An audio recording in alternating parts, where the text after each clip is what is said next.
নির্বাচন হতে হবে 2 বছর পর পর। একটা কায়েমি স্বৈরতন্ত্র আছে আমাদের এখানে, যেটার নাম আমলাতন্ত্র। ঢাকা তো নদিয়া হয়ে গেছে এখন। এখানে তো 3 পাগল নয়, এখানে তো 2 কোটি পাগল আসছে, তাই না? 2 কোটি পাগলের মেলা। প্রতিষ্ঠান হওয়ার আগে গণতন্ত্র হতে পারে না, কিন্তু গণতন্ত্র না হলে আবার প্রতিষ্ঠান হয় না। বাংলাদেশের ভবিষ্যতে যে সরকারই হোক না কেন, মুক্তিযুদ্ধকে পাশ কাটিয়ে কোনো সরকার চলতে পারবে না। বাংলাদেশে গণ অভ্যুত্থান যেটা হয়েছে, এটাই শেষ গণ অভ্যুত্থান নয়। বাংলাদেশ যদি সঠিক পথে না চলে, এখানে আরও একটা গণ অভ্যুত্থান হতে হবে। সবাইকে শুভেচ্ছা। বিশ্ব গণতন্ত্র দিবস গেল, তো আমরা আজকে কথা বলবো গণতন্ত্র নিয়ে। আমাদের দেশের গণতন্ত্র, বাংলাদেশ সহ বিভিন্ন দক্ষিণ এশিয়ার বিভিন্ন দেশে অভ্যুত্থান ঘটছে, সেই বিষয়গুলো নিয়ে আমরা একটু কথা বলবো। আমাদের সাথে আজকে আমাদের এখানে এসেছেন লেখক, অধ্যাপক, বুদ্ধিজীবী সলিমুল্লাহ খান। সলিম ভাই, আপনাকে ঢাকা স্ট্রিমে স্বাগতম। ধন্যবাদ। তো আমরা আসলে খুব আনুষ্ঠানিকভাবে কথা না বলে আমার মনে হয় যে আমরা আড্ডা ছলে কিছু কথা বলতে পারি। আসলে কথা আমরা বলবো না, কথা আমরা আপনার কাছ থেকে শুনবো, কারণ বলেন। হ্যাঁ, you are a great public speaker. যদি আমরা এভাবে শুরু করি যে মানে গণতন্ত্র দিবস যাচ্ছে, যে জুলাই সনদকে কেন্দ্র করে আমাদের রাজনৈতিক দলগুলোর মধ্যে একটা মতদ্বৈততা তৈরি হয়েছে। নির্বাচন ও পিআর পদ্ধতি নিয়েও এই মতদ্বৈততা আছে। এটি আমাদের গণতান্ত্রিক প্রক্রিয়ার জন্য কতটা সুখকর? আমাদের গণতান্ত্রিক প্রক্রিয়া 3টা শব্দ। আমাদের বলতে কি বোঝায়, আমরা কারা, এই প্রশ্ন হয়। আর গণতন্ত্র বলতেও বা আমরা কি বুঝি এবং প্রক্রিয়াটা কি, এই 3টা যদি পর্যায়ক্রমে আপনি আলোচনা করেন, দেখবেন যে এখানে আমরা বলতে বোঝাচ্ছে যারা ইংরেজি ভাষায় কথা বলতে পারে বাংলাদেশে, তারা শতকরা 1 জনের বেশি হবে না। আমরা নিজেদের মধ্যে কথা বলার সময় প্রায় সময় ইংরেজিতে কথাবার্তা বলতে পছন্দ করি। তার মানে দেশে শতকরা 99 বা 98 জন লোক ইংরেজি হয়তো কেউ কেউ বোঝেনও, আমি বলছি বলেন তো অল্পই, তাদেরকে বাদ দিয়ে নিজেদের মধ্যে আমরা যে আলাপ আলোচনা করি, এটাকে গণতান্ত্রিক। যেমন আমাদের শিক্ষা ব্যবস্থা, আমাদের সমাজের যারা উচ্চ পর্যায়ের ব্যবসায়ী, তাদের নিজেদের ভাষা হয়ে গেছে ইংরেজি, এটা বিদেশি ভাষা। তার মানে গোটা জনগণকে বঞ্চিত রেখে আমরা যে শিক্ষা ব্যবস্থা এবং সমাজ পরিচালনা ব্যবস্থা করেছি, যেটাকে নাম দিয়েছি গণতন্ত্র, এটাকে আসলেই গণতান্ত্রিক না? এটাই হচ্ছে একটু বড় সমস্যা। দ্বিতীয় সমস্যা হচ্ছে প্রক্রিয়া, যে প্রক্রিয়াটা কেন শুরু হলো। গণতন্ত্র বলতে আমরা সাধারণত বুঝি যে মানুষ যার নিজেকে নিজে শাসন করবে, কিন্তু শাসন করার জন্য আমরা যেহেতু 18 কোটি বা 20 কোটি, আমরা নিজেদের জন্য কিছু প্রতিনিধি নির্বাচন করি। সেই প্রক্রিয়াটা যেহেতু ব্যাহত হয়েছিল, সেই জন্য আপনি যেটাকে প্রথম উল্লেখ করছেন, অভ্যুত্থান শুরু হয়েছে। অভ্যুত্থান হয় কখন? মানুষ যখন মনে করেন যে তিনি অধিকার বিচ্যুত হয়েছেন, তার অধিকার অন্য কেউ কেড়ে নিয়েছে, বঞ্চিত হয়েছে, হ্যাঁ, তখন সেটা উদ্ধার করার জন্য নিয়মতান্ত্রিক প্রক্রিয়া যখন আর কাজ করে না, তখন তাকে ভিন্ন প্রক্রিয়া যেতে হয়। এটাই হচ্ছে আমাদের, অন্তত আমি যেটুকু বুঝি, আমাদের জুলাই আগস্ট অভ্যুত্থান 2024। এবং সেইটা আমাদের একটু আগে শ্রীলঙ্কায় এই ধরনের ঘটনা ঘটেছে, এবং একটু পরে 1 বছর পরে এখন আমরা নেপালে দেখতে পাচ্ছি। তো এক এক দেশের এক এক সমস্যা আমাদের, কিন্তু সবার একটা সাধারণ সমস্যা হচ্ছে মানুষ যখন যে কোনো কারণে তার অধিকার বিচ্যুত হয়, অধিকার যখন তার অপহরণ করা হয়, তখন তাকে বিদ্রোহ করতে হয়। এইটা কিন্তু গণতন্ত্রে ফেরার প্রথম কাজ, এইটা আমাদের দেশে হয়েছে। কিন্তু এখন দ্বিতীয় কাজ হচ্ছে এইটাকে আমরা কিভাবে একটা প্রতিষ্ঠানে পরিণত করতে পারি। আমাদের এখানে প্রতিষ্ঠান হিসেবে গণতন্ত্র গড়ে ওঠেনি দেশ স্বাধীন হওয়ার 80 বছরের মাথায়ও। আমাদের এখানে বলতে আমি গোটা দক্ষিণ এশিয়া বোঝাচ্ছি। ভারত সম্পর্কে একটা গল্প আছে যে ভারতে গণতান্ত্রিক প্রক্রিয়া অক্ষুণ্ণ আছে, কিন্তু সেখানেও শত শত সমস্যা আছে। ভারত, আপনার কি মনে হয় যে ভারতেও গণতান্ত্রিক প্রক্রিয়া অক্ষুণ্ণ? আমি মনে করি সেটা অনেক ক্ষেত্রে ক্ষুণ্ণ, কিন্তু সেখানে যেটাকে বলা হয় গল্পটা চালু আছে। আচ্ছা, গণতন্ত্র বলতে যেটা বলা হয় গ্রিক ভাষায় বলে মিথ, এটার বাংলা সহজ অনুবাদ হচ্ছে গল্প। গণতন্ত্র একটা গল্প, যদি আপনি একটু নাখোশ হয়ে বলেন একটা গাল গল্প। কারণ এখানেও যেন গণতন্ত্র যদি গাল গল্প না হয়, যদি এটা যদি প্রবন্ধ হতো, তাহলে সেখানে কতগুলো ইংরেজিতে বলে প্যারামিটার, কি কি জিনিস থাকতে হবে। এই যেমন আমাদের প্যারামিটার হচ্ছে, আচ্ছা গণতন্ত্র হলে আমাদের এখানে 5 বছর পর পর নির্বাচন হওয়ার কথা, কিন্তু আমি কি জিজ্ঞাসা করতে পারি 5 বছর পর কেন? এটা কি ঐশ্বরিক বিধান না প্রাকৃতিক বিধান? এটা কিন্তু মানবিক বিধান। কিন্তু কোনো কোনো দেশে আমরা দেখেছি নির্বাচন 4 বছরে হয়। 4 বছরে হয়। কিন্তু ফরাসি দেশের বিপ্লবের পরে আপনি জানেন 1791 সনে যে প্রথম যে সংবিধান হয়, তখনও প্রজাতন্ত্র হয় নাই ফ্রান্স, রাজাকে অক্ষুণ্ণ রেখে এক ধরনের গণতান্ত্রিক প্রক্রিয়া হয়েছিল। তারপর যে 2 বছর পর পর নির্বাচন হবে। আমি বোঝাতে চাচ্ছি 2 বছর, 3 বছর, 4 বছর, 5 বছর, 6 বছর বহু পরপর নির্বাচন হয়। এইটা হচ্ছে একটা কনভেনশন, এটা মানুষের স্থির করা প্রক্রিয়া। আচ্ছা, কে ভোট দিতে পারবে? একসময় ছিল 25 বছরের নিচে লোক ভোট দিতে পারবে না। পরে আমরা বললাম যে না 21 বছর পারবে, 21 এখন বছর 18 বছর। 18 বছর এখন পারবে। আমাদের ডক্টর ইউনূস বললেন যে আরও কম বয়সের ছেলে মেয়েদেরকে ভোটার করতে ভোটার হবে। করতে হবে। এটা ভালো মন্দ কিছু আমি বলছি না, তার মানে 25 থেকে প্রায় 17-16 পর্যন্ত নানা বয়সও হতে পারে। একসময় বলছে কি নারীরা ভোট দিতে পারবে না, নানা সময় ছিল। আবার বললো কি হিন্দুরা এক দিবে ভোট দেবে, ভোট দিবে। হিন্দুদের মুসলমানরা ভোট দেবে মুসলমানদের। মুসলমান। এই যে তাহলে এই কোনটাকে আপনি গণতন্ত্র বলবেন? এখন আরেকটা বলি, আমাদের গণতন্ত্রের পক্ষে একটা বড় অমীমাংসিত প্রশ্ন, এটা হচ্ছে এখন নির্বাচন যেভাবে হয় এটাকে ইংরেজিতে বলে ফার্স্ট পাস দ্য পোস্ট, অর্থাৎ অনেকে দৌড় শুরু করেছে, যে আগে পৌঁছতে পারে 1 মিনিট আগে 1 সেকেন্ড আগে যে পৌঁছে তাকে চ্যাম্পিয়ন ঘোষণা করা হয়, বাকি যারা দৌড়ছে তারা অলসো র্যান, তারা রানার আপ। এই জন্য বলি আমাদের কতগুলো নিয়ম ঠিক করার পরেই গণতন্ত্র হয়। হ্যাঁ, একটা নিয়ম ঠিক করে তারপরে আচ্ছা, নিয়মটা কে ঠিক করে? এটাও তো গণতন্ত্র ঠিক করতে হবে। হ্যাঁ, মানে প্রশ্নটা হচ্ছে প্রতিষ্ঠান হওয়ার আগে গণতন্ত্র হতে পারে না, না কিন্তু গণতন্ত্র না হলে আবার প্রতিষ্ঠান হয় না। এই যে ডিম আর মুরগির আগে না মতো। মুরগি আগে। হ্যাঁ, রাইট। তো বর্তমানে আমরা যে সংকটে আছি, যে এখানে অনেকগুলো প্রশ্ন আসতেছে। আগে ছিল বাংলাদেশ স্বাধীন হবার পরে একটা সংবিধান হয়েছে এবং তাতে মোটামুটি এক কক্ষ বিশিষ্ট সংবিধান হয়েছে। প্রথমে আমরা করলাম সংবিধানে প্রধানমন্ত্রী পদ্ধতি, মুক্তিযুদ্ধের সময় প্রেসিডেন্ট পদ্ধতি ছিল, প্রেসিডেন্ট পদ্ধতি ছিল, তারপরে আবার প্রেসিডেন্ট পদ্ধতিতে গেলাম, আবার প্রধানমন্ত্রী পদ্ধতিতে আসলাম। এই কাহিনী আর বলার দরকার নাই। তার মানে বোঝা যাচ্ছে কি কোনটা গণতন্ত্র? দুটো কি গণতন্ত্র? আচ্ছা, এক কক্ষ থেকে এখন হঠাৎ করে আওয়াজ উঠেছে 2 কক্ষ করতে হবে। এটাও কিন্তু কেউ ম্যানিফেস্টো দিয়ে কিন্তু আগে বলে নাই দ্বিকক্ষ করতে হবে। ধরেন জুলাই আন্দোলনের আগে আমি কোথাও শুনি নাই যে দ্বিকক্ষ বিশিষ্ট করতে হবে। সম্ভবত আলী রিয়াজ সাহেব তার বইতে লিখে থাকতে পারে। আলী রিয়াজ সাহেব তার বইতে লিখেছিলেন বোধহয় সম্ভবত 1909 সালের দিকে। যাই, আমি বলছি কি এই ধরনের কতগুলো দূরদর্শী পণ্ডিত বাদ দিলে, মানে যারা সংখ্যালঘু, ওই আগে বলে ইংরেজি ভাষায় ইংরেজিতে লিখেছেন তিনি, হয়তো তিনি তার মার্কিন দেশের বন্ধুদেরকে সন্তুষ্ট করার জন্য লিখেছিলেন। আমাদের দেশের মানুষের প্রতি এটা প্রচারিত হয়নি, কিন্তু নানা রকমের জল্পনা ছিল। তো এখন জল্পনাটা রূপ পেয়েছে। এখন আরেকটা হচ্ছে প্রতিনিধিত্বমূলক নির্বাচন ব্যবস্থা দুরকম হয়। একটা হচ্ছে কি 10 জন দৌড়ালো, যার মধ্যে সে একটু বেশি ভোট পেল, আচ্ছা শতকরা 11 ভাগ পেলেও তিনি হয়ে যেতে পারেন। এই পদ্ধতিটাকে বলে ফার্স্ট পাস দ্য পোস্ট, প্রথমে যিনি গোল পোস্টে পৌঁছেছেন। এইটা দিয়ে এখন বলা হচ্ছে আনুপাতিক সংখ্যানুপাতিক নির্বাচন। সেইটা অনেক দেশে হয়েছে। তার ফলাফল মিশ্র মানে ইংরেজিতে বলে ক্রেওল, অর্থাৎ এইটা হাইব্রিড। এর ফলাফল কোথাও ভালো কোথাও খারাপ। আমাদের সেটা পরীক্ষিত হয় নাই, কিন্তু এইটারও বহু রূপ আছে। যেমন ধরেন আমেরিকায় উচ্চকক্ষ আছে, সিনেট, সেটা আনুপাতিক হয় না, সেটা হয় নির্বাচন ভিত্তিক। কীভাবে? 50টি আমেরিকার অঙ্গরাজ্য বা প্রদেশ আছে, সেই 50 রাজ্যের প্রত্যেকটা থেকে বড় হোক ছোট হোক 2 জন করে প্রতিনিধি এসে 100 জনের সেনেট হয়। বিলেতে কিন্তু নির্বাচন হয় না, উচ্চকক্ষ কিন্তু মনোনয়নের মাধ্যমে হয়। এবং নানা রকম জ্ঞানী গুণী লর্ড, মানে বিলেতের যে সামন্ততান্ত্রিক ঐতিহ্য, রাজতান্ত্রিক ঐতিহ্য, সেটার সাথে সঙ্গতিপূর্ণ করে সেখানে লর্ড সভা করা হয়েছে।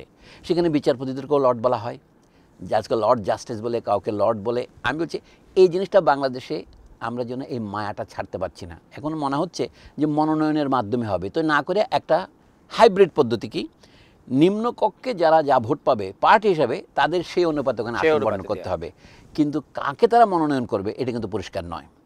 এই সমস্ত ক্ষেত্রে মনে হয় এটা গণতন্ত্রের একটা আপোষ। আচ্ছা, এটাকে যদি গণতন্ত্র বলি, তাহলে পাকিস্তানের সামরিক ডিকটেটর আইয়ুব খান সাহেব কি অপরাধ করেছিলেন?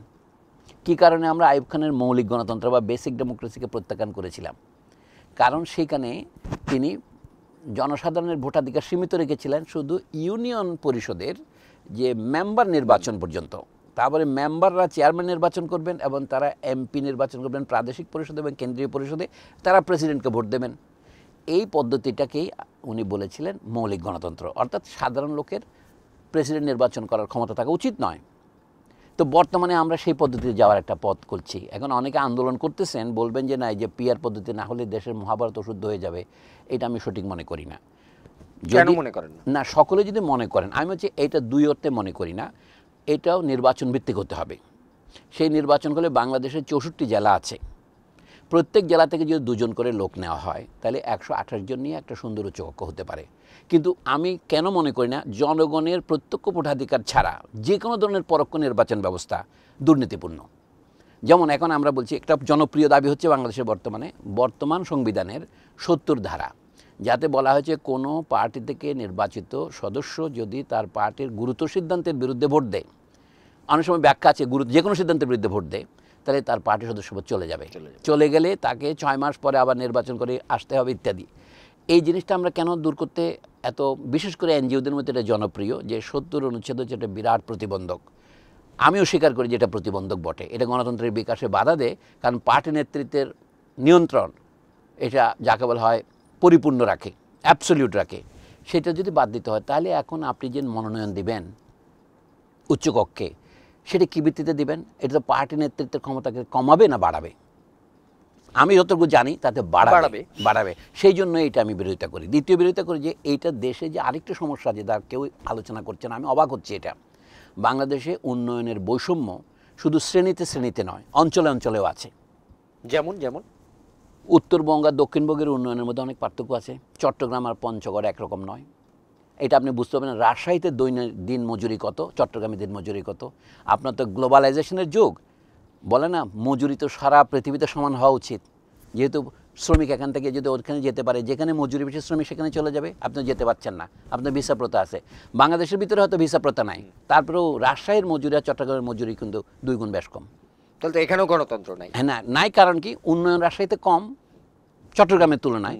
তো সেই জন্যই বলছি ঢাকাতে সবাই আসতেছে কেন? বাংলাদেশের মূল সমস্যা তারা বুঝতে পারছে না। ঢাকা শহরে 2 কোটি 2.5 কোটি লোক হয়ে গেছে। এটা তো গণতন্ত্র যে আমার তো ঢাকা শহরে থাকার অধিকার আছে, কিন্তু সবাই যদি ঢাকা শহরে আসতে থাকে তাহলে তো ঢাকা ডুবে যাবে, বাংলাদেশ ডুবে যাচ্ছে। এটা প্রতিনিয়ত যদি আমরা অন্য প্রক্রিয়া চালু না করি, এটা তো সারা দেশকে ডুবিয়ে মারবে। ঢাকা তো নদিয়া হয়ে গেছে এখন, এখানে তো 3 পাগল নয়, এখানে তো 2 কোটি পাগল আসছে। 2 কোটি পাগলের মেলা। তো এটাকে যদি আমরা কমাতে চাই, দেশের অন্যান্য অঞ্চল উন্নতি বাড়াতে হবে, সমবন্টন যেটা বলা হয়, বিকেন্দ্রীকরণ লাগবে। সেটার জন্য আমি মনে করি বর্তমানে যেখানে জনসংখ্যা বেশি সেখানে এমপির সংখ্যা বেশি হয়। এখন আন্দোলন হচ্ছে না বাগেরহাটে, আন্দোলন হচ্ছে না আপনার এই ভাঙ্গায়, আমরা দেখতে আজকের খবরও দেখতে পাচ্ছেন। তো আমি মনে করি এটার একটা কারণ হচ্ছে উন্নয়নের আঞ্চলিক বৈষম্য আছে তলে তলে। কী করে জাতীয় সংসদের আসন বন্টন করা হবে, এগুলিও গুরুতর সমস্যা। এই ব্রাহ্মণবাড়িয়ার সমস্যা হলো, বাগেরহাটের সমস্যা হচ্ছে, ওখানে হরতাল চলছে। হ্যাঁ, আমি মনে করি যে বাংলাদেশে যদি আমরা কিছুটা আঞ্চলিক বৈষম্য কমাতে চাই, আমাদের দেশে শিক্ষা নেওয়া উচিত। পাকিস্তান আমলে আমরা বৈষম্যের বিরুদ্ধে আন্দোলন করেছি, তাহলে অন্তত উচ্চ পরিষদে প্রত্যেক জেলায় যদি সমান গুরুত্ব দেই, ঢাকা শহর থেকেও ঢাকা জেলা থেকেও 2 জন হবে, মানিকগঞ্জ থেকেও 2 জন হবে, পঞ্চগড় থেকেও 2 জন হবে, বান্দরবান থেকেও 2 জন হবে, তাহলে ওইটাতে অনেক বেশি বৈষম্য রোধ করা যায়। কাজে পিআর পদ্ধতির জন্য এটা আমাদের স্বীকার করার কারণটা কি? কারণ হচ্ছে কি, তিনি নির্বাচনে কোথাও না কোথাও কারচুপি হচ্ছে। অর্থাৎ আপনি ভোট অনেক পেলেন, ওই যে ফার্স্ট পাস দ্য পোস্ট পদ্ধতিতে আপনি 50,000 পেলেন, আপনার প্রতিদ্বন্দ্বী 51,000 পেয়ে হয়ে গেল, তাহলে আপনার এই 50,000 তো বৃথা গেল। এটাকে পিআর পদ্ধতি মনে করি, এটা স্বীকৃতি দেওয়ার জন্য এটা পদ্ধতি হচ্ছে। এই পদ্ধতিটা অ্যাবসলিউটলি খারাপ তা আমি বলছি না, কিন্তু দেখতে হবে আমাদের বর্তমান অবস্থায় এটা জরুরি কিনা। আমাদের দরকার যদি আমাদের দেশে সঠিকভাবে নির্বাচন হয়, অর্থাৎ যার ভোট সে দিতে পারে, সেখানে যদি জোর জবরদস্তির পরিমাণ কমে যায়, মানুষকে গণতন্ত্র, আমি আগেই বলছি গল্প মানে হচ্ছে আপনি মানুষকে জনমত গঠনের জন্য আপনি যদি টাকা বেশি খরচ করতে পারেন, তাহলে জনমত আপনার পক্ষে নিয়ে আসা যায়। এটা আপনার সাংবাদিক হিসেবে ভালোই জানেন। মানে এটা হচ্ছে আমাদের বাংলাদেশের একটা প্রচলিত প্রথা। বাংলাদেশ সারা পৃথিবীতেই আপনি যত বিনিয়োগ করবেন, এটা ম্যাথামেটিক্যাল ফাংশনের মতো, বুঝছেন না? Y is a function of x. আপনার এক্স ভেরিয়েবল যত বাড়াতে থাকবেন, ওখানে যত টাকা দিতে থাকবেন, এখানে তত বেশি আপনার প্রতিনিধিত্ব আপনি পাবেন। তো এই বাংলাদেশে এখন উচিত, আমি মনে করি, অনেক এক্সপেরিমেন্টে না গিয়ে মূলত নির্বাচনটা যেন নিরপেক্ষ হয়, এককক্ষ হলেও, তাহলে অনেকটা সংবিধান আসবে। আর অনেকে আরও বলছে কি প্রধানমন্ত্রীর মেয়াদ 2 বছরের বেশি হতে পারবে না। আমি যে কেউ কিন্তু বলছে না এই নির্বাচনটা 2 বছর পর হলে কেমন হয়, উত্তেজনা অনেক কমে যাবে। তারা বলছে না সরকারের মধ্যে তো ধারাবাহিকতা থাকবে না। কেন? আসল সরকার তো আপনার আমলাতন্ত্র, সেটা তো ধারাবাহিক থাকবে। আপনি আমলাতন্ত্রে জনতার মঞ্চ করতে দেবেন না, আমলাতন্ত্রকে আপনি নিরপেক্ষ রাখবেন, পুলিশকে নিরপেক্ষ রাখবেন। এটা যদি আমি যে বলছি প্রতিষ্ঠান যদি গড়ে ওঠে, তাহলে প্রধানমন্ত্রী 2 বছর পর বদলালে অসুবিধা নাই। একজন লোককে সারা জীবন প্রধানমন্ত্রী থাকতে হবে কেন? দেশে কি আর লোক নাই? আমার সংশোধনী হচ্ছে নির্বাচন হতে হবে 2 বছর পর। 2 বছর পর? হ্যাঁ, 5 বছর পর নয়। এবং তাহলে প্রধানমন্ত্রীর মেয়াদ নিয়ে যখন তর্ক হচ্ছে, তিনি 2 মেয়াদ থাকলে তো 10 বছর থাকতে হবে। 10 বছর প্রধানমন্ত্রী থাকতে হবে কেন? 4 বছর। 4 বছরই যথেষ্ট। তারপরে হচ্ছে কি, প্রধানমন্ত্রী সহ অন্যরাও যদি কখনো দায়িত্ব পালনে ব্যর্থ হয়, তাহলে জনগণ তাদের উপর যদি তাদের সার্ভাইলেন্স বা অবজারভেশন অক্ষুণ্ণ রাখতে পারে, তাদেরকে মাঝপথে তাদের পদত্যাগ করতে হবে। এটাই গণতন্ত্রের বিধান।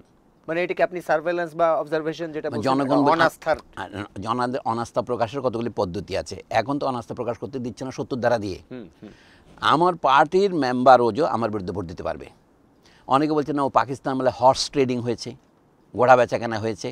তো সেই পাকিস্তান 1954 সনের অভিজ্ঞতাকে কেন্দ্র করে আমরা এই 2026 সন পর্যন্ত বাংলাদেশকে বেঁধে রাখবো? এটা হতে পারে না। আমি মনে করছি যে অনেকগুলো পদ্ধতি আছে যেগুলো অবলম্বন করলে আমরা গণতন্ত্রকে একটা নির্ভরযোগ্য প্রাতিষ্ঠানিক ভিত্তি দিতে পারবো। সেইগুলি পরীক্ষা আমরা কিছুই করি নাই। আমরা শুধু শেখ হাসিনার আমলে নয়, তার আগেও দেখেছি বাংলাদেশের গণতন্ত্র নির্ভরযোগ্য প্রাতিষ্ঠানিক রূপ পায়নি। 90-এর পরেও পায়নি। মানে 90-এর পরে যদি পেত তাহলে তো আমরা এই স্বৈরতন্ত্র দেখতে পারতাম না। আমরা তো 2007 সনে সেই সামরিক অভ্যুত্থান দেখতে পারতাম না, বরং ভয়ঙ্করভাবে ফিরে এসেছে স্বৈরতন্ত্র। এইটুকুই বলতে পারি আর কি। আমরা কি বলা যেতে পারে? খুবই মানে প্রাসঙ্গিক কথা বললেন সলিম ভাই, যে আপনি আসলে আমরা যে লাইনে চলে মানে আমাদের যে লাইন আপ ছিল সেই লাইন আপে আপনি তো জানতেন না যে আপনি গণতন্ত্রের সাথে তো নির্বাচনের একটা সংযোগ আছে, নির্বাচনের সংশ্লিষ্টতা আছে। তো আমরা এখন নির্বাচন প্রসঙ্গে কথা বলি। খুব সম্প্রতি ডাকসু এবং জাকসুতে নির্বাচন হলো, ছাত্র সংসদ নির্বাচন। এই নির্বাচনের ফলাফলকে কিভাবে দেখেন আপনি? আমি ভালোভাবেই দেখি। আমি মনে করি এই গণতন্ত্রের প্রক্রিয়া শুরু হয়েছে। আপনার গণতন্ত্র মানে হচ্ছে আপনার জেতার যেমন সম্ভাবনা আছে 50%, হারারও সম্ভাবনা 50 আছে। এটা গ্রহণ করা উচিত। কিন্তু মনে রাখতে হবে ওই যে আবার বলছে প্যারামিটারগুলো, নির্বাচনে কে ভোট দিতে পারছে, কে ভোট দিতে পারছে না। এমনকি আপত্তি উঠেছে ডাকসু নির্বাচনে, পোলিং এজেন্ট আমার এজেন্টকে আমি দিয়েছি ক হলে, তাকে নিয়ে গেছে খ হলে।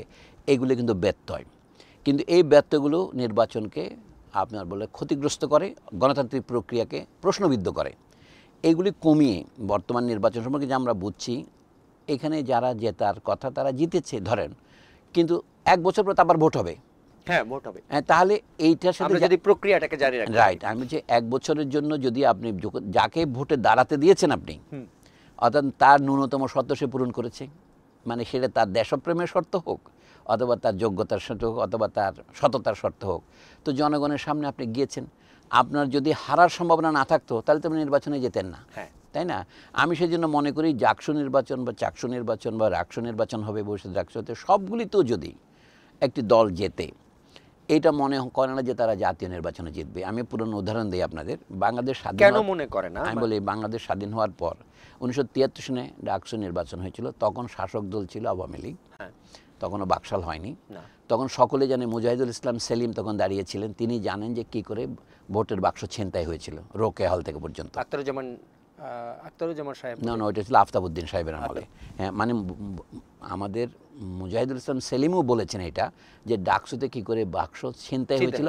কিন্তু তখন তিনি জনগণের কাছে ক্ষমা প্রার্থনা করে বলেছেন, সেই সময় তিনি জানতেন কিন্তু বলেননি। এত বছর পরে বলছেন যে হ্যাঁ, সেটাও দুর্নীতি হয়েছিল। আমি মনে করি সেটা শেখ সাহেবের সরকারের পতনে একটা ভূমিকা রেখেছিল, নৈতিক ভূমিকা রেখেছিল। ডাকসু নির্বাচনে বাক্স চুরি না করে যদি তারা বিরোধী দলকে জিততে দিতেন, কি অসুবিধা হতো? ওই সময় 72 সনে তো মুজাহিদুল ইসলাম জিতেছিলেন জাসদের বিপক্ষে, মানে জাসদ ছাত্রলীগের বিপক্ষে। না, জাসদ ছাত্রলীগের নির্বাচনে জাসদ জিতছিল যখন, তখন তো লুণ্ঠন হয়েছে। ওই যে নুহুল আলম লেলিনা দাঁড়িয়েছিলেন। আমি যে সেইটা একটা খারাপ উদাহরণ স্থাপন করেছিল। তাহলে এরপর আবার নির্বাচনে হলো, জাসদের পক্ষ থেকে মোহাম্মদুর রহমান মান্না 2বার নির্বাচিত হলেন পরপর। কিন্তু জাসদকে ক্ষমতা এসেছে না, কাছাকাছি গিয়েছিল, যায় নাই। জাসদ বরঞ্চ 2-1টা সামরিক অভ্যুত্থানে জড়িত হয়ে অনেক ক্ষতির মুখোমুখি হয়েছিল। তাহলে ডাকসু নির্বাচনে জেতা বা মোহাম্মদুর রহমান মান্না কিন্তু চট্টগ্রাম বিশ্ববিদ্যালয় জিতেছিলেন, তাই না? তাতে হচ্ছে বিশ্ববিদ্যালয়ের নির্বাচন, যদিও বা গত আন্দোলনে আমাদের বিশ্ববিদ্যালয়ের ছাত্রছাত্রীরা, যেখানে কোনো নির্বাচন হয় না, প্রাইভেট বিশ্ববিদ্যালয় যেখানে নির্বাচনে কোনো ছাত্র সংগঠনের নাম নিশানাও নাই, সেই ছাত্রছাত্রীরা আলোচনা অংশ নেয় নাই, নিয়েছে তো, প্রাণ দেয় নাই। সেটা যদিও বা স্বীকৃতি কম পাওয়া যাচ্ছে জুলাই আন্দোলনের পরে, একটু কম। একইভাবে আমি বলি ঢাকা বিশ্ববিদ্যালয়ের ছাত্রছাত্রীরা নেতৃত্ব দিয়েছে, কিন্তু তাদেরকে যখন মেরে কেটে বের করে দেওয়া হলো, তখন প্রাইভেট বিশ্ববিদ্যালয়ের ছেলেমেয়েরা আন্দোলনে আসলো। আমি কথাটা বলছি এই কারণে যে সেইটা বাংলাদেশের ভাগ্যকেই বদলে দিয়েছে। স্বৈরতন্ত্র বা একনায়কতন্ত্রের অবসান ঘটিয়েছে তারা, এই ছাত্ররা, তাই না? কিন্তু তাতেও দেখা যাচ্ছে এই ছাত্ররা কিন্তু ক্ষমতায় যায় নাই। না, লক্ষ্য করার বিষয়, একটা কায়েমি স্বৈরতন্ত্র আছে আমাদের এখানে, যেটার নাম আমলাতন্ত্র। আমি কায়েমি বললাম এই জন্য তাদের ক্ষমতা অপ্রতিহত। তাদেরকে বাদ দিয়ে অন্তর্বর্তী সরকার চালাতে পারছে না। লক্ষ্য করার বিষয়, মানে আমি বলতে বোঝাচ্ছে আমলাতন্ত্র মানে সামরিক আমলাতন্ত্র, বেসামরিক আমলাতন্ত্র এবং অসামরিক আমলাতন্ত্র, সবকিছু মিলিয়ে। সব মিলে। অসামরিক মানে যারা ব্যবসায়ী আমলাতন্ত্র। তো সেই দিক থেকে মনে করেন যে ডাকসু নির্বাচন, চাকসু নির্বাচন এটা দেশের মূল যে জনমত তার প্রতিফলন নয়। তার প্রতিফলন নয়। আরেকটা জিনিস, এই কিছুদিন যাবৎ কিছু উদ্বেগ, উৎকণ্ঠা এরকম দেখা যাচ্ছে যে কিছু কিছু গুঞ্জন, হয়তো সেটা গুজবই, অনেকে বলেন যে নিষিদ্ধ ঘোষিত ছাত্রলীগ এবং ছাত্র শিবিরের সঙ্গে একটা চুক্তি হয়েছে বা গোপন চুক্তি আছে, যার কারণে হচ্ছে ডাকসুতে শিবির সমর্থিত প্যানেলের বড় অংশ মানে জয় পেয়েছে। আপনার কি মনে হয়? আপনার কি, আবার অনেকে বলছেন যে দেশে দক্ষিণপন্থার উত্থান ঘটে যাচ্ছে, আপনি কি বলেন ইতিহাসের আলোকে? আমাদের একটু পিছনে যেতে হয় যে গণতন্ত্র জিনিসটা শুধুমাত্র নির্বাচন নয়। গণতন্ত্রের দুটো অন্তত রূপ আছে। একটা হচ্ছে মানুষের বলা যেতে পারে অধিকারের গণতন্ত্র, আর হলো মানুষের এই প্রতিনিধিত্বের গণতন্ত্র। অধিকার বলতে বোঝাচ্ছি আমি নিজের ভাষায় কথা বলতে পারবো কিনা। দেন আমরা ভাষা আন্দোলন করেছিলাম কি জন্য? ভোটের জন্য তো নয়। ভাষা আন্দোলন হয়েছিল পাকিস্তানের রাষ্ট্রভাষা বাংলা হবে কিনা উর্দুর সাথে, সেটার জন্য। এটা ছিল একটা গণতান্ত্রিক দাবি। তো এমনকি বাংলাদেশের স্বাধীনতা অংশটা গণতান্ত্রিক দাবি। অবশ্যই নির্বাচন দিয়ে কিন্তু বাংলাদেশ স্বাধীন হয়নি, না, নির্বাচনটা যথেষ্ট ছিল না, কিন্তু এটা হয়তো স্বাধীনতাকে, আন্দোলনকে সহায়তা করেছে। সেই জন্য বলছি গণতন্ত্রকে শুধুমাত্র নির্বাচনের ভিতরে আমরা সীমিত না করি ভালো হবে। তারপরেও নির্বাচনকে আমি ছোট বলছি না, মনে রাখতে হবে মানুষের অধিকারের গণতন্ত্র। যেমন ধরেন চাকরি বাকরির কথা বলে শুরু হলো কীভাবে কোটা বৈষম্য দিয়ে। কোটা জিনিসটা তো নির্বাচনের উপর নির্ভর করে নাই, এটা একটা সরকারি আইন হয়েছে। শতকরা এই 56% আপনার সংরক্ষিত কোটা থাকবে বিভিন্ন ক্যাটেগরিতে, মুক্তিযুদ্ধ, নারী, পশ্চাৎপদ এলাকা ইত্যাদি ভিত্তিতে। সেটার বিরুদ্ধে ছাত্ররা আন্দোলন করলো, কারণ তারা ছিল একটা উন্মুক্ত প্রতিযোগিতা, এই তো বিষয়টা। তো সেইখানে আপনার জাতীয় সেনাবাহিনীতে কারা যাবে, ধরেন আমলাতন্ত্রে কারা যাবে, এগুলি কোনোটাই নির্বাচনের মাধ্যমে হয় না, এগুলি মেধাতন্ত্রের ভিতর দিয়ে হয়, কোটাকে বাদ দিলে রেজাল্টের ভিতর। হ্যাঁ না, আমি সেটাকে বলছি সেইটাও কিন্তু গণতন্ত্রের অংশ। কোন জাতির লোক কতজন প্রতিনিধিত্ব করে বিশ্ববিদ্যালয়ে, ছাত্র হিন্দু কয়জন, মুসলমান কয়জন, এগুলো ওকে গণনা করে না? বরিশালের কতজন, খুলনার কতজন, এটাকে গণনা করে না? এটাও তো গণতন্ত্র। এই যে আমি বলি কত লোক ঢাকায় আসতে পারে, কে আসতে পারে না, কারা বিদেশে যেতে পারে, কারা যেতে পারে না, এই সবগুলো কিন্তু গণতন্ত্রের অংশ। কিন্তু এগুলো আমরা ভোট দিয়ে নির্বাচন করি না। আমি তো ওইটাকেই বলছি গণতন্ত্রের অদৃশ্য স্তর। এখন দৃশ্যমান স্তরে আসে আপনার আলোচনায়। গত স্বৈরাচারী সরকারের আমলে যে ছাত্র সংগঠন ঘৃণিত হয়েছে, যারা ছাত্রদের উপর নিপীড়ন চালিয়েছে, হত্যা করেছে, তাদেরকে নিষিদ্ধ করাটা ছিল সময়ের ব্যাপার। এটি নিয়ে প্রতিবাদ করার কেউ ছিল না, এখনও নাই।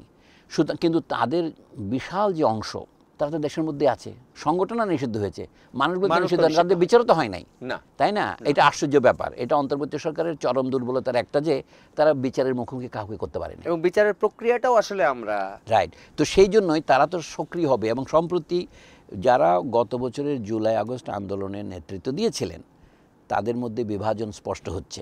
ধরেন এই পিআরের প্রশ্নে, এবং নির্বাচনটা ফেব্রুয়ারিতে হবে কি হবে না প্রশ্নে, নির্বাচন কীভাবে হবে, সবচেয়ে বড় প্রশ্ন হচ্ছিল, যেটা বর্তমান সরকার এড়িয়ে যাচ্ছেন, সেটা হচ্ছে যে কোনো অভ্যুত্থানের পরে গণপরিষদ নির্বাচন হতে হয়।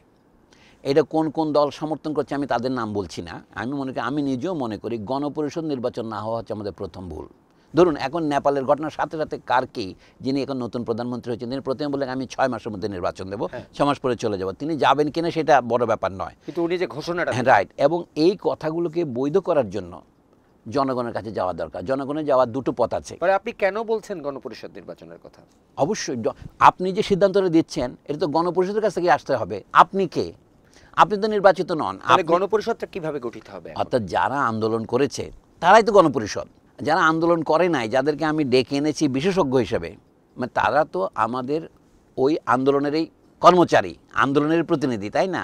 আমি যে আন্দোলনকে বাদ দিয়ে, এটা হলো কি আপনি গাছে ওঠার পর মই ফেলে দিলেন। অর্থাৎ যে জনগণের উপর ভিত্তি করে আপনি ক্ষমতায় আসলেন, সেই জনগণের মতটা জানা দরকার। সে অন্য কোনো প্রশ্ন নয়, এটা পিয়ারের বিষয় নয়।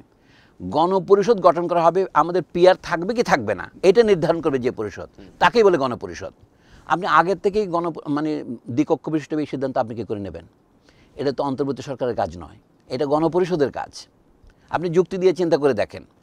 অর্থাৎ 2024 সনের 5ই আগস্ট শেখ হাসিনা পলায়ন করলেন। 8 তারিখ ডক্টর মোহাম্মদ ইউনূস ক্ষমতা গ্রহণ করলেন। তারপরে 1 বছরের বেশি পার হয়ে গেল। এর মধ্যে তো গণপরিষদের নির্বাচন দেওয়া সম্ভব ছিল। শুধু আলোচনাকে আমাদের দেশের আইনটা কি হবে সেটা যে পরিষদ নির্ধারণ করবে সারা দেশ থেকে, সেটা না করে আপনি একটা ঐক্যমত কমিশন করলেন। অনেকগুলো প্রথমে রিপোর্ট দিলেন। ঐক্যমত কমিশন এগুলিকে জুলাই আন্দোলনের দাবি ছিল। এখন ঐক্যমত হতে না পারে, ঐক্যমতের মধ্যে আমরা এখন দ্বিমত দেখতে পাচ্ছি। সেই সুযোগে ঐক্যের বেশি দ্বিমত না, আপনার কথাতে আসছি আমি। এই দ্বিমতে যে আপনি পৌঁছেন, ঐক্যমতটাকে যে দ্বিমত কমিশন হয়েছে, এখন দ্বিমত ত্রিমত চতুর্মত কমিশন হয়েছে, তার সুযোগে ওই যে নিষিদ্ধ করতে ছাত্রলীগের ছেলেরা তো বিশ্ববিদ্যালয়ে আছে এবং তারা তো মাঝে মাঝে মিছিল করছে, দেখা যাচ্ছে এখন তারা তো সুযোগ নেবে। এটাকে বাংলা একটা কথা আছে, ঝোপ বুঝে তারা কোপ মারছে। সে কোপের মধ্যে তো তারা যদি নিজের নামে দাঁড়াতে না পারে, তারা তো তাদের বন্ধুদের, তাদের কাছের লোকদের নির্বাচিত করবে। এবং তারা যদি শিবিরকে ভোট দেয়, আপনি বিস্মিত হবেন কেন? কারণ তাদের কাজ হতে তাদের রাজনৈতিক অভিসন্ধি সিদ্ধ করা, সেটাই করছে। মানে শিবিরও যেমন করেছিল গত। আমি বলছি কি, একসাথে তো 5টা কথা বলা যাবে না। আমি যে এখন যেটা করেছে সেটা হচ্ছে শিবির নয়, কমিউনিস্টরাও করে সারা পৃথিবীতেই। এটা নিয়ম হচ্ছে আমার শত্রু শত্রু আমার বন্ধু। অর্থাৎ আমি যাকে প্রধান প্রতিদ্বন্দ্বী মনে করি, ধরেন ছাত্রলীগ ছাত্রদলকে প্রতিদ্বন্দ্বী মনে করে, সুতরাং সে ছাত্রদলকে পরাস্ত করা তার লক্ষ্য হবে। তখন সে শিবির কেন, সে দরকার হলে কমিউনিস্ট পার্টিকে ভোট দেবে। ডাকসু নির্বাচনের পরে আমরা একটা দেখি যে ভারতীয় বুদ্ধিজীবী, আমরা যদি ধরি শশী থারুরের তো একটা ইমেজ আছে, কংগ্রেসের নেতা, উচ্চশিক্ষিত, খুবই ওয়েল এডুকেটেড, এবং হর্ষবর্ধন শ্রিংলা, তারাও একটা বললেন যে বাংলাদেশে দক্ষিণপন্থার উত্থান ঘটছে। এই যে ধরেন কিছু হলেই ভারত যে একটা নির্দিষ্ট ভারতের মিডিয়া তো বলেই, গদি মিডিয়া যাদেরকে বলা হয়, কিন্তু বুদ্ধিজীবীরাও যে একটা ফ্রেমে, ইনফ্যাক্ট আমরা যখন দেখছিলাম যে 5 তারিখের পরে, আপনারও এই অভিজ্ঞতা আছে, আমারও আছে, যে আমাদের যে ভারতীয় বন্ধুবান্ধব যারা খুব কাছের, তারাও হচ্ছে যে তোমাদের দেশে এরকম মানে কারা কারা চলে আসছে, এই ঘটনাগুলো তো আমরা ফেস করেছি। তো এই ডাকসুর পরে আবার শশী থারুরের মতো লোকজনও যখন এইরকম একটা ফ্রেমের মধ্যে কথা বলেন, এটাকে আপনার কি মনে হয় যে মানে কেন বারবার একই একটা ফ্রেমের মধ্যে সবাই? এটা তিনি ক্রমশ, যদিও বা কংগ্রেসের সদস্য ছিলেন, কেরালার লোক, তিনি ধীরে ধীরে বিজেপি পন্থী হচ্ছেন, এটা সকলেই জানেন। এটা হলো তার ব্যক্তিগত ব্যাপারে, আমি মন্তব্য করব না। সাধারণভাবে শৃঙ্খলা সহ যাদের নাম করলেন, ভারতীয় কূটনীতিকরা, ভারতে কোনো একটা সেমিনার হলো দিল্লিতে, তারা তো এই চাকসু নির্বাচনের আগে থেকেও, তারা 1 বছর আগে থেকে বলে আসছে বাংলাদেশের দক্ষিণপন্থীরা ক্ষমতা দখল করেছে। বাংলাদেশে আসলে দক্ষিণপন্থীদের বহুদিন ধরে যাদেরকে চেপে রাখা হয়েছিল আন্দোলনের তোড়ের মধ্যে, তারাও ভেসে আসছে। তারা একাই আন্দোলন করেছে, এটা তারাও বলে না, অন্যরাও বলে না। কিন্তু ভারত বরঞ্চ দেখাতে চাচ্ছে এটা দক্ষিণপন্থীদের কাজ করতে চায় বারবার। না, তারা তো একবার বলছে এইটা আমেরিকান ষড়যন্ত্র, আর বলছে এটা চীনের ষড়যন্ত্র। মানে তাদের ভাষার মধ্যে ষড়যন্ত্র কথাটা একটা প্রাধান্য অর্জন করেছে। এটা সঠিক নয়। বাংলাদেশের জনগণের যে ন্যায্য বিক্ষোভ, ন্যায্য বঞ্চনা, বিরুদ্ধে প্রতিরোধ, এইটাই হচ্ছে আসল কারণ। তাতে অন্যান্য সুযোগ সন্ধানী শক্তি অংশগ্রহণ করবে, এটা তো কোনো সন্দেহের বিষয় নাই।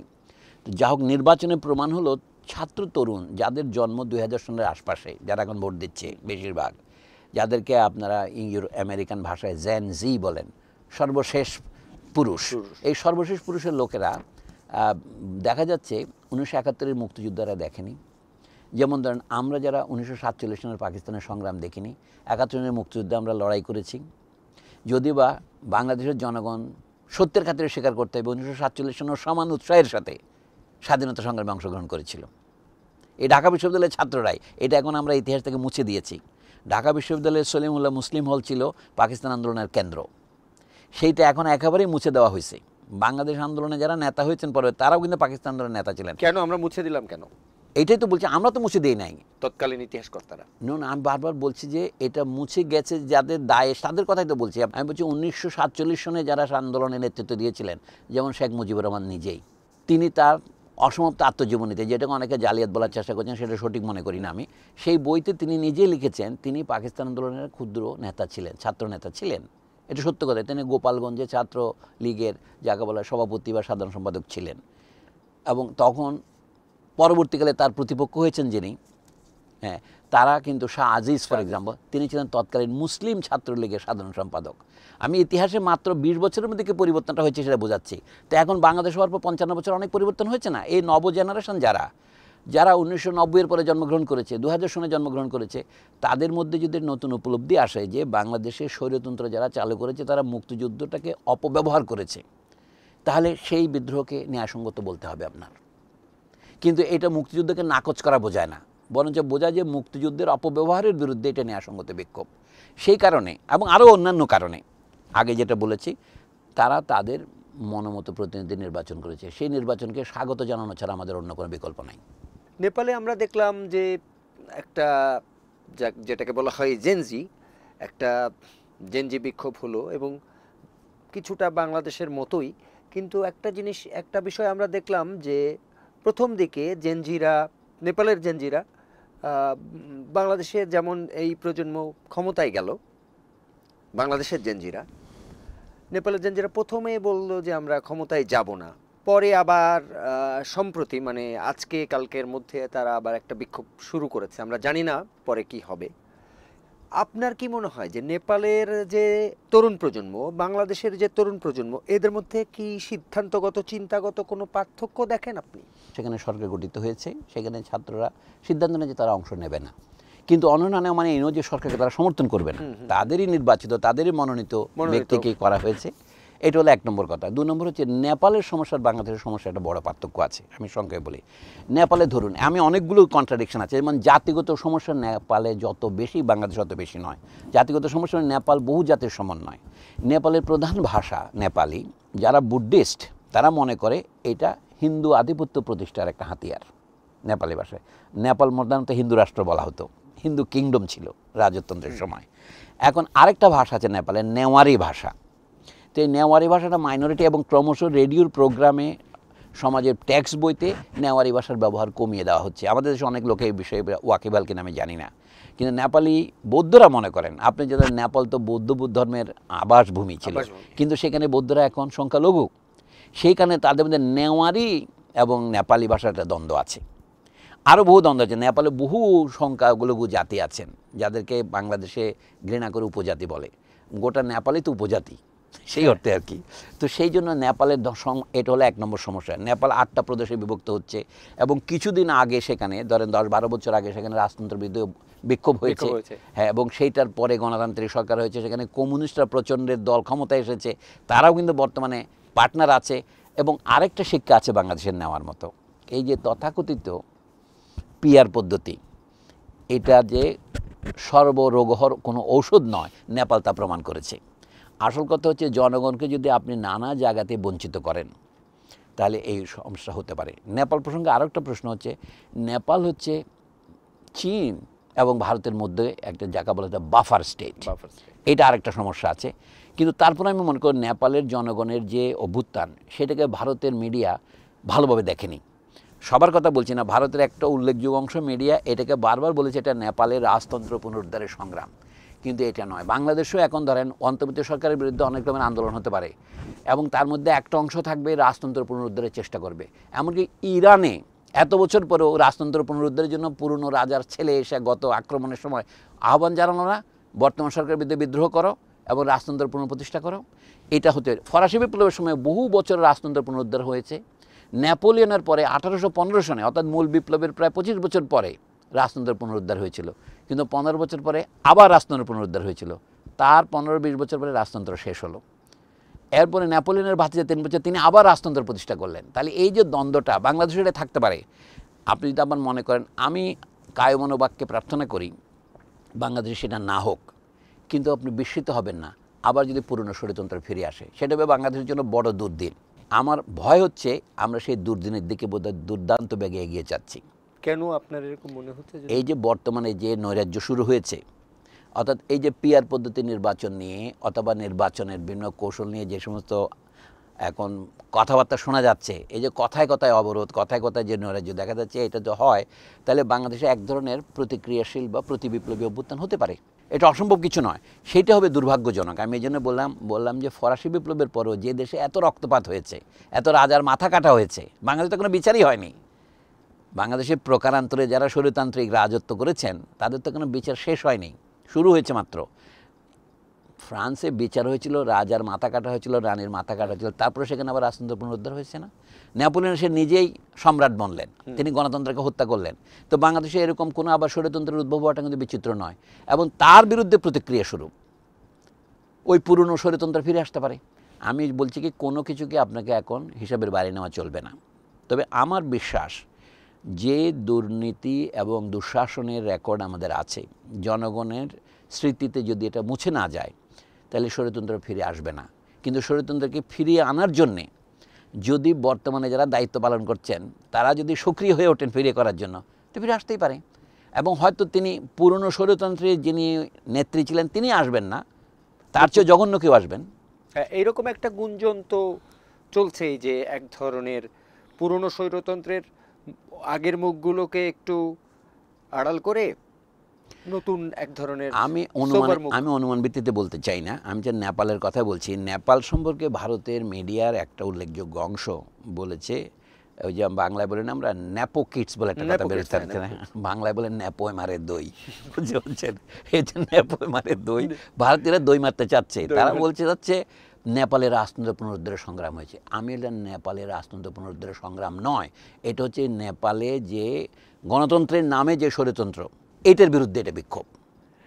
আমি গণতন্ত্র, আমি স্বৈরতন্ত্র বলছি, আমি আগেই বলেছি গণতন্ত্র গ্রিকদের কাছ থেকে আমরা পেয়েছি।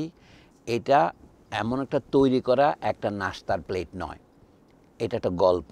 অর্থাৎ গণতন্ত্রকে নানাভাবে সাজানো যায়, গণতন্ত্রের সাজানো বাগান নানা দেশে নানান রকম, নানা রূপ গ্রহণ করেছে। কাজে গণতন্ত্র জিনিসটা গ্রিকদের শহরে যেমন ছিল, 10,000 লোকের শহরে যেভাবে ছিল, আমাদের 20 কোটি লোকের দেশে সেরকম হবে না। আমাদের অভিজ্ঞতা আছে, আমাদের মুক্তিযুদ্ধ আছে। আমি দুটো কথা পরিষ্কার করে বলতে চাই, বাংলাদেশের ভবিষ্যতে যে সরকারই হোক না কেন, মুক্তিযুদ্ধকে পাশ কাটিয়ে কোনো সরকার চলতে পারবে না। 2, এখন মুক্তিযুদ্ধটা কাউকে আমরা চিরস্থায়ী বন্দোবস্ত দিই না, চিরস্থায়ী বন্দোবস্ত বর্গা দেই না। হ্যাঁ, মুক্তিযুদ্ধ হচ্ছে জনগণের সম্পদ। কাজে যে কোনো সরকারকে কতগুলি ন্যূনতম অঙ্গীকারে থাকতে হবে, তার মধ্যে একটা হচ্ছে মুক্তিযুদ্ধ, আরেকটা হচ্ছে গণতন্ত্র। মুক্তিযুদ্ধের যে মূল আদর্শ ছিল সেটা হচ্ছে বৈষম্য বিরোধিতা, সেইটাই ছাত্রদের গত বছর আন্দোলনে আমি আশার বাণী দেখেছি। তারা নাম দিয়েছে বৈষম্য বিরোধী ছাত্র আন্দোলন। এখন সেই আন্দোলন মানে ফিকে হয়ে যাচ্ছে, কিন্তু মূল প্রেরণা রয়েছে। তারপরে কি, মানুষের যে ভোটাধিকার, এটা তার মানুষের মানবিক মর্যাদা এবং তার যে সামাজিক সুবিচারের সাথে জড়িত।